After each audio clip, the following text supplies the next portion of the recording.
The sky's too bright for a funeral, so the man taps his screen, and heavy clouds instantly roll in over the city. Due to a power glitch, street signs announce that tomorrow's sunrise is pushed back by 2 hours. Turns out, a nuclear war wiped out the world, and 25,000 lucky Americans got picked to hunker down in an underground city called Paradise. The president sent teams to check out the surface, but they never came back. So, folks just got used to life underground. But when the president gets whacked in his own home, the real bigwigs running Paradise and their shady business start coming out of the woodwork. There's life. The air.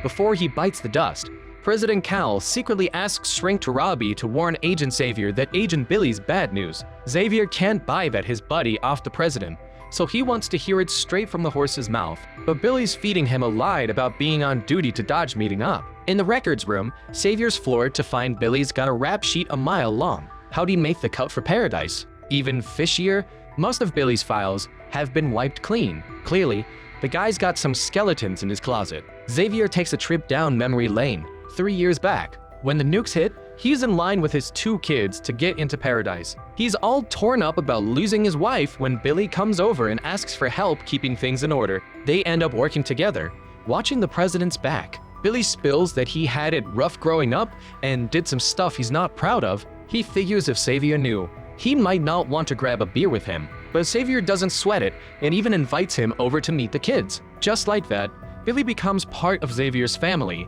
and they've got each other's backs. Xavier's deep dive gets cut short when Billy's girl, Jane, busts in out of nowhere. As he's putting the files back, his boss Robinson happens to see it. Paradise throws this big carnival every year to remind folks they can still party like it's topside. Billy and Jane are out on the town when Robinson crashes their date. Your pal Xavier's on Sinatra's radar now. It's not a radar you want to be on. Billy's gotta bail, but weirdly, Jane looks grossed out and hugs herself tight once he's gone. Xavier's there too, with his son James. When he spots Billy and Samantha having a heated chat, his radar goes off. Samantha's definitely mixed up in the president's death. Could Billy really be in on it? Xavier's in a funk, barely there for his kid's fun. He decides to confront Billy. Billy already knows that Xavier is investigating him, which makes Xavier even more suspicious of him. Billy, did you kill him? Did you kill him? Are you seriously asking me that right now? You. Billy swears up and down he didn't help kill the president. When Xavier suggests Billy cozied up to him and his kids on purpose, Billy loses it. Jesus Christ, X, you guys are the only thing in this place that matters to me. You know that. The chat ends on a sour note, but Billy seems legit upset. Xavier buys that he's not lying, but Torabi thinks the president wouldn't call someone dangerous for no reason, and she's onto something. Billy hits the bar to drown his sorrows. When the bartender brings up his missing wife, Billy's face says it all. There's a dark story there. After folks got to Paradise, they started itching to know what was happening outside. So the president sent a team backup, including the bartender's wife, a hotshot meteorologist. The bartender only made it to Paradise on her coattails. Turns out, the reason the team never came back is that Billy put them down. They need to know. It's not what we thought. There's life. The air. You can breathe. He's been eating himself up over it, and the puppet master behind it all, Samantha, the brains behind Paradise. Billy can't help but ask her why they're keeping the truth about the surface under wraps. Samantha claims the outside's just barely livable, nowhere near as cushy as Paradise. If word got out that survival was possible up there, some folks would want to leave. That split people into 2 camps, maybe even kick off a war over resources. Billy doesn't give a hoot if she's telling it straight or who off the president. He just wants Xavier and his kids left alone. Clearly, Xavier's snooping has Samantha on edge. You're giving me orders now? Samantha gives Billy a cold reminder that he's just a killer, only good for her dirty work. It's all you have to offer the world. It's all you've ever had to offer. It's why you were spared. One of the 25,000 people lucky enough to be spared and then protected by me. So you're gonna shut the f up. Turns out, as a kid, Billy offed his abusive uncle and landed in juvie. Getting pushed around there made him mean and violent. After he got out, a merc outfit spotted his potential. On day 1 of training, he beat their top guy to a pulp. Eventually, Samantha scooped him up and planted him as the president's watchdog. She warns Billy she can take everything from him in a snap, and he's not the only hired gun she brought into paradise. You gonna send somebody for me? You better make sure it's the biggest motherfucker you got. Billy books it to Xavier, warning him to watch his back around Samantha. She's a cold-blooded killer and probably behind the president's death. He promises to spill everything he's done and knows, but it'll have to wait till tomorrow. Just want me Uncle Billy just one more night.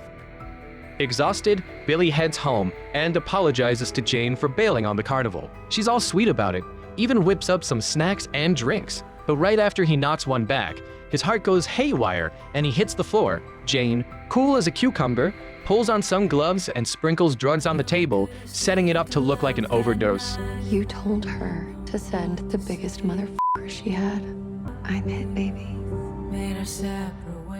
The next morning, Xavier spots the worker fixing a streetlight that was working fine last night. He gives his neighbor Carl a heads up about the area might be under surveillance. Carl owes Xavier big time and has been itching to pay him back. He works at the control tower, Paradise's nerve center, where a simple tap on a screen can change the weather. At the president's funeral, Billy's a no-show and Xavier can't reach him. Even Jane claims she's in the dark about Billy's whereabouts. Just as Xavier's about to head to Billy's place, Robinson flags him down. She sent the DNA from under the president's nails to the lab days ago, but it never arrived. Clearly, someone's covering tracks, and Samantha's the only one powerful enough to pull that off under Robinson's nose. I'm big enough to admit that you had a point. But you and me is about as wide as my circle of trust goes right now. But Xavier still doesn't trust her. The president was getting frisky with her before he kicked the bucket. Xavier and Jane knock on Billy's door, but it's dead silent. Sensing something's off, Xavier kicks the door in, only to find Billy's been dead for a while. Jane's Oscar-worthy performance doesn't raise any eyebrows. The case gets written off as a sleeping pill suicide and swept under the rug. Bummed out, Xavier hits the bar to drown his sorrows. Robinson tracks him down again. She spills that they found a boatload of fentanyl in Billy's system, way more than normal. They've both lost someone, Xavier his best bud, Robinson her lover, and Samantha's clearly pulling the strings. Robinson's out for blood, but Xavier points out they can't even get close to Samantha without heat. They're weapons, and I know how to get them. Flashback to the day before the president's assassination. Robinson's griping to the president about Paradise being gun-free, saying she feels naked without one. You really think people this powerful would actually leave themselves defenseless? Realizing he said too much, he changes the subject. Robinson's pissed that she's out of the loop, even as the head honcho of security.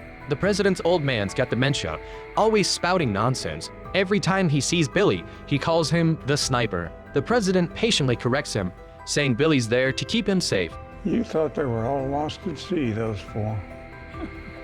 And they did it right under your nose, too. The president freezes. Those four must be the recon team he sent out. His dad seems to know something. The president racks his brain trying to figure out what his dad means. He grabs the tablet from the safe, which stores everything about Paradise. When he tries to pull up the recon team's report, he's locked out. I got top f***ing presidential clearance, motherfucker. Watching his dad snooze, the president remembers when he was America's top oil tycoon. The president gave up his dream of teaching to go into politics because of his old man. He was also one of the original shareholders who set up Paradise with Samantha. The president tries to use his dad's hand to unlock the tablet. Sure enough, he has higher access. What he finds leaves him gobsmacked. The recon team found a woman alive on the surface and tried to bring her back to Paradise. Samantha wasn't having it and ordered Billy to take out the whole team. Agent Pace, take them out. You were always weak. That's why the sniper had to do it. Shocked, the president jots down all this scary stuff. He burns the audio and video onto a CD for his son Jeremy. Then he sets up a meeting with the shrink, Tarabi, asking her to dig into Billy and to tag in Xavier if needed. Besides Tarabi, Xavier's the only one he trusts. Finally, he confronts Samantha, saying he knows the truth about the recon team and plans to spill the beans. Samantha warns him that if people find out there are survivors up top, they'll go looking for loved ones, exposing Paradise. The place's rich resources would attract everyone's scramble. It's a death sentence. That's their decision, not yours. And I'm gonna tell them the truth. No, you're not. I'm the president. Don't you ever f***ing tell me what I can or cannot do, you understand me? Even though the president talks tough, he knows he's just a figurehead. Samantha's really running the show. He calls Robinson for a shoulder to cry on, but she's still sore about the morning's chat. To make peace, he spills about the secret gun stash. The sub-basement of the arena, okay? Sensing he might be in hot water, he scribbles some numbers on a cigarette for Xavier, but Xavier's still scratching his head over what they mean. Now that Robinson's got the location of weapons, Xavier's ready to set his plan in motion. He breaks the news about Billy to his daughter Presley and tells her to pack up and split with her little brother. Surprisingly, the missing tablet from the president's safe turns up in Presley's hands. Xavier tells Carl it's time to square up. Carl heads to the control tower and plugs in a USB drive as asked. Meanwhile, Xavier stands at his doorstep and stares down the newly fixed streetlight, silently declaring war on Samantha watching from the other end. Suddenly, a blinding red light cuts through the night, and some hair-raising words pop up in the sky. What kind of chaos is gonna hit paradise when folks realize they've been played and there are survivors up top? Stay tuned for the next episodes to find out.